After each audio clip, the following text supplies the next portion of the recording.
Very good evening, my beloved student and my dear future WBCS officers. Welcome back on this learning platform. Civil Service 247. আমি তোমাদের Soumen sir. Target WBCS 2026 নয়, 2024 26-এ পরীক্ষাটা হচ্ছে, কারণ 24-এ WBCS prelims sir হয়নি। তো তোমরা যারা এতদিন ধরে প্রিপারেশন করছো তাদের তো কোনো সমস্যাই নেই, তারা অলরেডি প্রিপারেশন মোডে রয়েছে। কিন্তু যে সমস্ত স্টুডেন্টের মনে হচ্ছে এখনো প্রিপারেশন বাকি রয়েছে, মানে স্যার সবটা পড়ে উঠতে পারিনি, সবটা গুছিয়ে উঠতে পারিনি, ইন্ডিয়ান পলিটি কনস্টিটিউশনের কোনখান থেকে কতটা পড়ে গেলে WBCS প্রিলিমসে আমি পলিটির কোশ্চেন গুলো করতে পারবো, তাদের জন্য আমি 60 ডে WBCS প্রিলিমস 2024-এর যে পরীক্ষা 26-এ হতে চলেছে, সেই পরীক্ষার পলিটিতে যে সমস্ত টপিক গুলো very very important, highly probable to come this exam, কারণ বিগত বছরের কোশ্চেন অ্যানালিসিস এবং যে টপিকগুলো থেকে 80%, 20% টপিক থেকে 80% কোশ্চেন আসে, সেই সমস্ত কিছু টপিক নিয়ে আমি তোমাদের জন্য 60 ডে WBCS প্রিলিমস 2026 এক্সামকে সামনে রেখে কোর্স শুরু করেছি। তো আমি আশা করব যে এই যে ক্লাস, এই যে নির্বাচিত টপিকগুলোর ওপর ক্লাস হবে, এবং এই নির্বাচিত টপিকগুলোর ওপর ক্লাস করার পর I am sure after finish this topic you are all able to answer all question, যেটা তোমার আপকামিং WBCS প্রিলিমস 2026-এ আসতে চলেছে, 2024-এর প্রিলিমসের পরীক্ষার। কেমন একদম? তো সেরকমই যেখান থেকে খুব কোশ্চেন পরীক্ষায় আসে সেটা হলো ফান্ডামেন্টাল রাইটস, মৌলিক অধিকার। নাও মৌলিক অধিকারের মধ্যে যেটা আরো বেশি ইম্পর্টেন্ট এবং যেখানে আমাদের প্রায় কনফিউশন হয়, সেটা হলো আর্টিকেল 32, রিট পিটিশন। তো আজকে আমরা আর্টিকেল 32 এর রিট পিটিশন এবং তার এক্সেপশন দেখব, এবং কমপ্লিট ডিটেল ক্লাস অ্যানালিসিস করব। কেমন একদম? সো ক্লাসটা শুরু করার আগে একবার বলে দিই, this is me Shobhan Goswami, educator of civil service 247. I taught thousands of students like you past previous civil service examination and others competitive exam battlefield. So আজকের ক্লাস শুরু হচ্ছে। খাতা পেন নাও, খাতার উপরে নোট ডাউন করো last 60 day very very important topic for your upcoming WBCS prelims exam 2026. Number 1, fundamental right, মৌলিক অধিকার, article 32, constitutional remedies and the exception. Now start this lecture. Okay sir. তো আমরা ফান্ডামেন্টাল রাইট কোথায় দেখতে পাবো? আমরা fundamental right দেখতে পাবো স্যার আর্টিকেল 32-তে, সরি, আর্টিকেল 12 থেকে আর্টিকেল 35। হ্যাঁ স্যার। তো আর্টিকেল 12 থেকে আর্টিকেল 35-এ আমরা দেখতে পাবো what is called as fundamental right. এটা কোথায় রয়েছে sir? Part 3 of the Indian constitution. Okay. তো আর্টিকেল 32 হচ্ছে তার মধ্যে আমাদের উল্লেখযোগ্য ফান্ডামেন্টাল রাইট, যেটাকে বলা হয় রিট পিটিশন বা কনস্টিটিউশনাল রেমিডিস। নাও আমাদের 5টা রিট পাওয়ার রয়েছে, আমাদের 5টা মৌলিক অধিকার, এই মৌলিক অধিকারের মধ্যে আর্টিকেল 32-তে 5টা আমরা রেমিডিস পাই। তো 5টা রেমিডিসের মধ্যে নাম্বার 1 হচ্ছে হেভিয়াস কর্পাস, নাম্বার 2 হচ্ছে ম্যান্ডামাস, নাম্বার 3 হচ্ছে প্রহিবিশন, নাম্বার 4 হচ্ছে সার্সিওররি, নাম্বার 5 হচ্ছে কিউয়ারেন্টো। সো আমরা প্রত্যেকটা দেখবো, what is habeas corpus, what is mandamus, what is prohibition, what is certiorari, what is quo warranto. এগুলো প্রত্যেকটা ল্যাটিন ওয়ার্ড। কেমন? আমরা প্রত্যেকটার বাংলা মানে দেখবো, একদম খুব বেসিক, একদম জিরো থেকে। যে সমস্ত স্টুডেন্টের পলিটিতে একটু আতঙ্ক রয়েছে তাদেরকেও বলছি, after finish this class you are all of you able to answer this question that will be come for your upcoming WBCS exam 2026 prelims. So my dear future officers, now pay attention here. Article 32-তে আমরা দেখতে পাবো sir, আজকের ক্লাসে আমরা তাহলে 5টা writ বা রেমিডিস আমরা দেখব। তারপর আমরা দেখব জুরিসডিকশন। জুরিসডিকশন মানে বিচার বিভাগীয় ক্ষমতা, সুপ্রিম কোর্ট এবং হাইকোর্টের জুরিসডিকশন কি রয়েছে। তারপর আমরা দেখব fundamental rights are not absolute. হ্যাঁ স্যার, অ্যাবসলিউট কথার অর্থ হলো নিরঙ্কুশ। লিখে নাও খাতায়। হ্যাঁ স্যার। তো আমরা দেখব যে এটা নিরঙ্কুশ কিনা, এবং আমরা দেখব সাসপেনশন ডিউরিং এমার্জেন্সি। এমার্জেন্সি টাইমে কোন কোন ফান্ডামেন্টাল রাইটকে সাসপেন্ড করা যায় এবং কিভাবে করা যায়, এবং কোন ফান্ডামেন্টাল রাইটস কখনোই সাসপেন্ড করা যায় না। কেমন একদম? So this is a very exam focused class. So pay attention here and listen to me carefully, everyone. So আমরা প্রথমে জানার চেষ্টা করব যে মৌলিক অধিকার কি চূড়ান্ত? অল ফান্ডামেন্টাল রাইটস আর অ্যাবসলিউট? নো। ক্যাপিটাল লেটারে আনসার হবে না স্যার, কোনো ফান্ডামেন্টাল রাইট অ্যাবসলিউট নয়, না। কারণ হচ্ছে এখানে রিজনেবল রেস্ট্রিকশন রয়েছে, শর্ত প্রযোজ্য রয়েছে। একটা উদাহরণ দিন স্যার। কি বললাম? রিজনেবল রেস্ট্রিকশন রয়েছে, যুক্তিসঙ্গত বিধিনিষেধ রয়েছে। তো তোমার ফান্ডামেন্টাল রাইটস রয়েছে article 19 clause 1 sub clause a, the right to freedom speech and expression, মানে তোমার মত প্রকাশের অধিকার, তোমার বাক স্বাধীনতার অধিকার রয়েছে। বলো হ্যাঁ স্যার আছে, মানছি। কিন্তু তাই বলে তুমি এমন কিছু বললে যার ফলে ইনসাইটমেন্ট অফ অফেন্স হলো, মানে মানে তুমি কোনো অন্যায় বা উস্কানিমূলক মন্তব্য দিলে যার ফলে অফেন্স ক্রিয়েট হলো, অথবা তুমি এমন কিছু বললে যাতে কোর্ট অফ কন্টেম্প্ট হলো, মানে আদালত অবমাননা হলো, অথবা তুমি এমন কিছু বিদেশি রাষ্ট্রের সম্পর্কে বললে যার ফলে সেই বিদেশি রাষ্ট্রের সঙ্গে ভারতের সম্পর্ক ডিস্টার্ব হতে পারে, তাহলে তোমার ফান্ডামেন্টাল রাইটস, মৌলিক অধিকার যেটা রয়েছে, বাক স্বাধীনতা, মত প্রকাশের অধিকার, right to freedom speech and expression, এটাকে কন্ট্রোল করতে পারে স্টেট। বোঝাতে পারলাম না? পারলাম না? এছাড়াও আরো রিজনেবল রেস্ট্রিকশন রয়েছে আর্টিকেল 19-এ। তো আমি একটা উদাহরণ দিয়ে তোমাকে বোঝালাম। তোমার আর্টিকেল 25-এ রাইট টু রিলিজিয়াস ফ্রিডম রয়েছে। হ্যাঁ স্যার, ধর্মীয় স্বাধীনতার অধিকার। কিন্তু সেটাও নিয়ন্ত্রিত রয়েছে কিভাবে? তোমার ধর্মীয় স্বাধীনতার অধিকার কোনোভাবে public order, morality, health and any right under the part 3 of the Indian constitution, part 3-তে উল্লেখিত কোনো মৌলিক অধিকারকে ক্ষুণ্ণ করতে পারবে না। তুমি ধর্মাচরণ করো, কোনো আপত্তি নেই। তুমি তোমার মত অনুসারে যে কোনো ধর্ম গ্রহণ করো, পালন করো, প্রচার করো, নো প্রবলেম। কিন্তু তোমার ধর্মীয় আচরণ যদি কোনো কারণে পাবলিক অর্ডারকে ডিস্টার্ব করে, মরালিটির এগেনস্টে যায়, হেলথকে ডিস্টার্ব করে, পাবলিক হেলথকে, এবং ফান্ডামেন্টাল রাইটস এর ভায়োলেশন করে, তো স্টেট তোমার ফান্ডামেন্টাল রাইটকে নিয়ন্ত্রণ করবে। দ্যাটস ওয়াই আমি তোমাকে বলছি যে কোনো ফান্ডামেন্টাল রাইট নিরঙ্কুশ নয়। বোঝাতে পারলাম না? পারলাম না? এই পর্যন্ত বোঝাতে পেরেছি না পারেন? Everything is clear? Okay sir. Now there is big exception. Exception কথার অর্থ হলো স্যার ব্যতিক্রম। তো কি কি এক্সেপশন রয়েছে আর্টিকেল 33 এবং আর্টিকেল 34-এ, আমরা একটু বোঝার চেষ্টা করব। দেখো শোনো, বলছি আর্টিকেল 33 কাদের জন্য প্রথমত বুঝে নাও।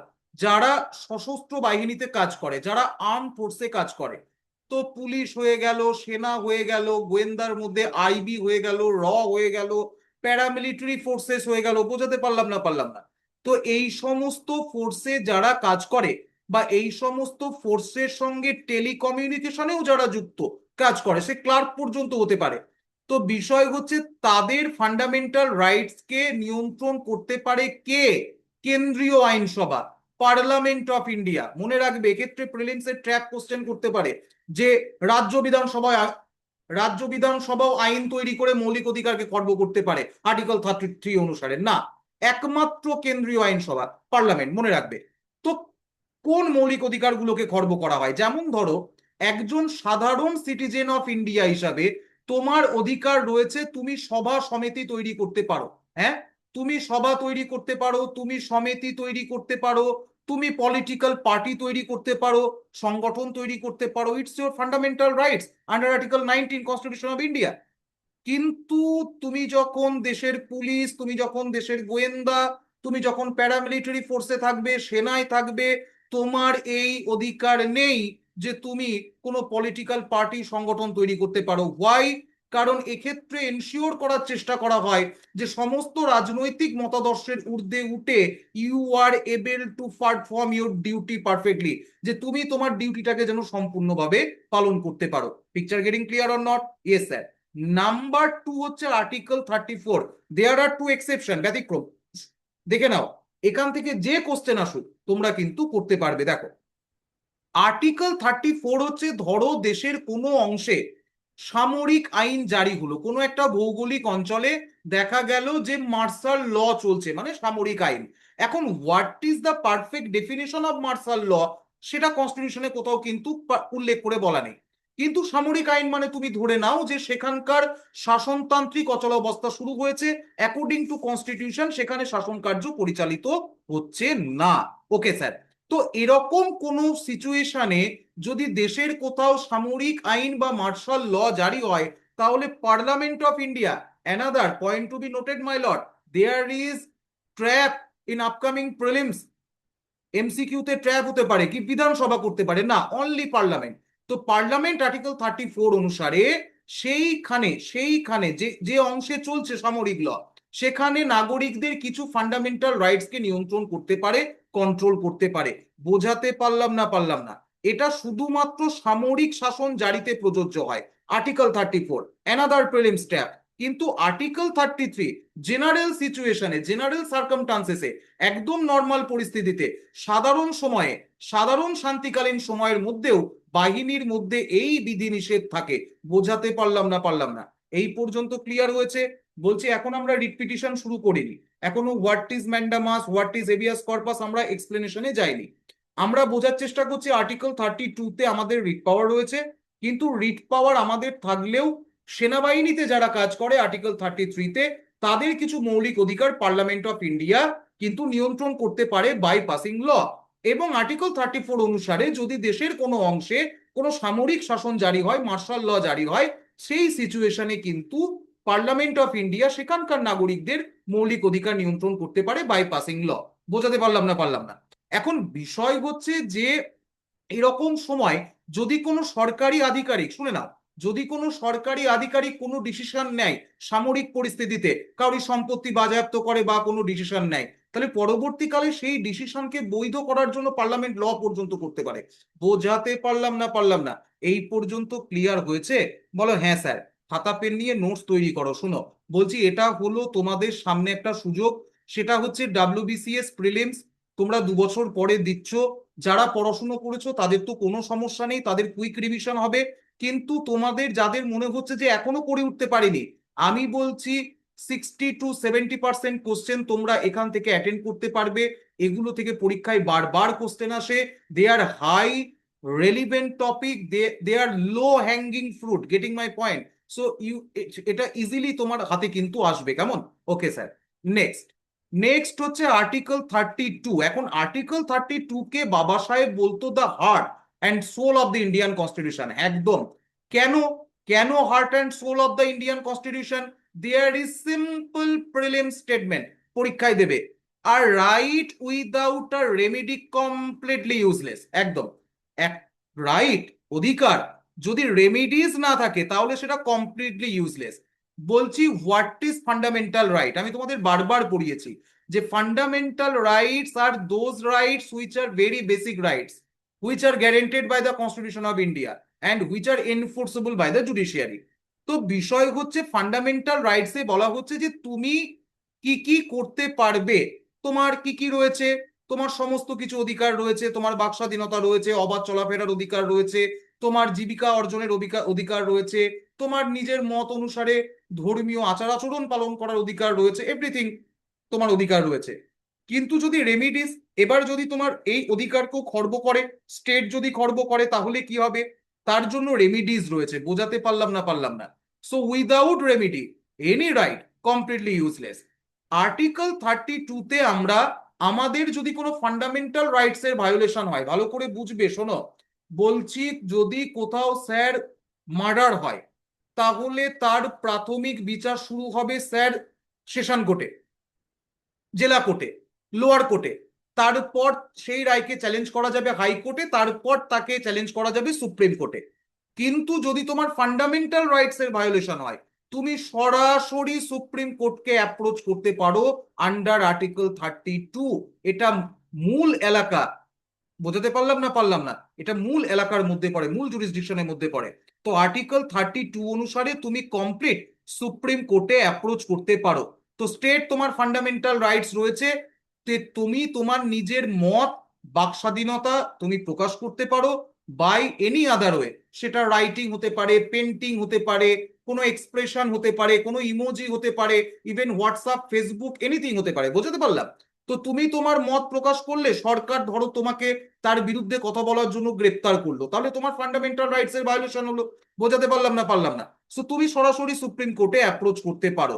কারণ কারণ সুপ্রিম কোর্ট হলো defender and guarantor the constitution of India. বোঝাতে পারলাম না পারলাম না? মনে রাখবে, প্রেসিডেন্ট অফ ইন্ডিয়াকে বলা হয় the custodian of the Indian constitution, এবং Supreme Court of president of ইন্ডিয়াকে বলা হয় the defender and protector of the Indian constitution, এবং সুপ্রিম কোর্টকে বলা হয় the custodian and guarantor of the Indian constitution. দুটোকে ভুল করবে না। প্রেসিডেন্টকে বলা হয় প্রোটেক্টর অ্যান্ড ডিফেন্ডার, এবং সুপ্রিম কোর্টকে বলা হয় custodian and guardian of the Indian constitution.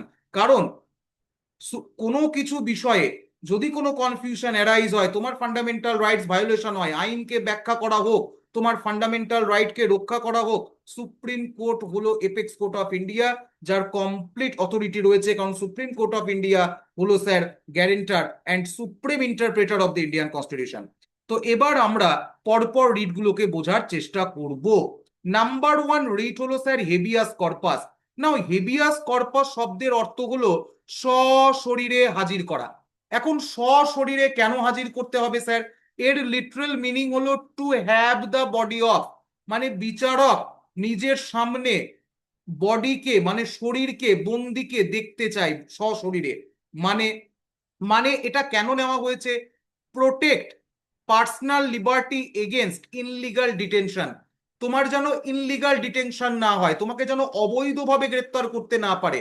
Sir একটা উদাহরণ দিন, বুঝতে সুবিধা হয়। শোনো, ইমাজিন করো তোমার friend picked up by the local police. তোমার বন্ধুর বাড়িতে রাত্রি 11টায় পুলিশ গেল, কলিং বেল বাজালো এবং তাকে অ্যারেস্ট করলো। ওকে স্যার, অ্যারেস্ট করার পর দেখা যাচ্ছে 48 ঘন্টা কেটে যাচ্ছে, 24 ঘন্টা পার হয়ে গেছে। 24 ঘন্টা পার হওয়ার পরে তাকে মিসিং রয়েছে, তাকে খুঁজে পাওয়া যাচ্ছে না। তো তুমি সরাসরি কোর্টে অ্যাপ্রোচ করতে পারো আন্ডার আর্টিকেল 32 সুপ্রিম কোর্ট, এবং আন্ডার আর্টিকেল 226 অনুসারে হাইকোর্টে তুমি অ্যাপিল করতে পারো যে my lord, my friend say missing missing রয়েছে। তো কোর্ট কি বলবে? কোর্ট ইস্যু করবে হেবিয়াস কর্পাস। কোর্ট বলবে যে সশরীরে উপস্থিত করো। কোর্ট সংশ্লিষ্ট পুলিশকে অর্ডার করবে যে প্রডিউস দ্য বডি, এখনই সেই বন্দীকে সামনে উপস্থিত করা হোক। যদি দেখা যায় তার ডিটেনশন আইন মেনে করা হয়েছে, মানে fundamental rights under article 21 procedure established by law কে ফলো করে করা হয়েছে, তাহলে কনগ্রাচুলেশনস, কোনো অসুবিধা নেই। কিন্তু যদি দেখা যায় ইলিগাল ডিটেনশন হয়েছে, প্রসিজিয়ার এস্টাবলিশড বাই ল কে ফলো করা হয়নি, তাহলে তাকে ছেড়ে দিতে হবে। বোঝাতে পারলাম না পারলাম না? আর এটা নিয়ম রয়েছে যে গ্রেপ্তারির 24 ঘন্টার মধ্যে উইদাউট এনি রিজনেবল ডিলে নিকটবর্তী ম্যাজিস্ট্রেটের সামনে হাজির করাতেই হবে। বোঝাতে পারলাম? তো হেবিয়াস কর্পাস হলো ফার্স্ট রিট, তার মানে হলো to have the body of, সশরীরে হাজির করা। কখন হয়? এভরিডে লাইফ সিনারিও দিয়ে আমি তোমাকে বোঝানোর চেষ্টা করলাম। I think picture getting clear. Number two হচ্ছে স্যার ম্যান্ডামাস। ম্যান্ডামাস শব্দের অর্থ হলো উই কমান্ড। উই কমান্ড শব্দের অর্থ হলো আমরা আদেশ দিচ্ছি। আমরা মানে জুডিশিয়ারি আদেশ দিচ্ছে। কেন? কখন? যখন কোনো পাবলিক অফিসিয়াল তার পাবলিক ডিউটি পালন না করে। Okay sir, forces a public official to they to do their duty, তাদেরকে অর্ডার করা হয় যে তুমি তোমার ডিউটি পারফেক্ট ভাবে পালন করো। একটা উদাহরণ দিন স্যার। বলছি তুমি থানাতে এফআইআর করতে গেছো। ওকে স্যার, পুলিশ এফআইআর নিচ্ছে না। না স্যার, তাহলে তুমি কি করবে? তুমি কোর্টে যাবে এবং রিট পিটিশন তুমি অ্যাপ্লাই করতে পারো। কোর্ট ইস্যু করবে ম্যান্ডামাস টু দ্য সংশ্লিষ্ট সেই পার্টিকুলার পুলিশ স্টেশনকে to fill your FIR immediately. Getting my point? ধরো তুমি হাসপাতালে গেছো কোনো একটা সিরিয়াস ইনজিওর্ড পেশেন্টকে নিয়ে, কিন্তু ডাক্তার ভর্তি নিচ্ছে না। তো সেক্ষেত্রে তুমি কোর্টে অ্যাপ্রোচ করতে পারো। কোর্ট কমপ্লিট ইস্যু করবে ম্যান্ডামাস। তবে রিট ইস্যু করা কোর্টের ডিসক্রিপশনের মধ্যে পড়ে। বোঝাতে পারলাম না কোর্ট যদি মনে করে যে ইস্যু করা প্রয়োজন রয়েছে, public official fail to perform their public duty, তো স্টেট কিন্তু করতে পারে যদি পাবলিক অফিসিয়াল ব্যর্থ হয় তার পাবলিক ডিউটিকে পালন করতে। তো কোর্ট তখন কি করবে, সংশ্লিষ্ট সংশ্লিষ্ট হাসপাতালকে বলবে যে ইমিডিয়েট অ্যাডমিট দিস পেশেন্ট। বোঝাতে পারলাম না পিকচার গেটিং ক্লিয়ার? একটা জিনিস মনে রাখবে, পিওয়াইকিউ ট্যাপ পরীক্ষায় কিন্তু বিগত বছরে জিজ্ঞেস করেছে, mandamus can not be used against the president of Indian state governor. তো পরীক্ষায় দেবে যে ম্যান্ডামাস পাবলিক অফিসিয়ালের এগেনস্ট ইউজ করা যায়, প্রাইভেট অফিসিয়ালের এগেনস্টে। তো প্রথমেই মনে রাখবে বড় করে কিওয়ার্ড পাবলিক অফিসিয়াল, মানে সরকারি অথরিটির বিরুদ্ধে।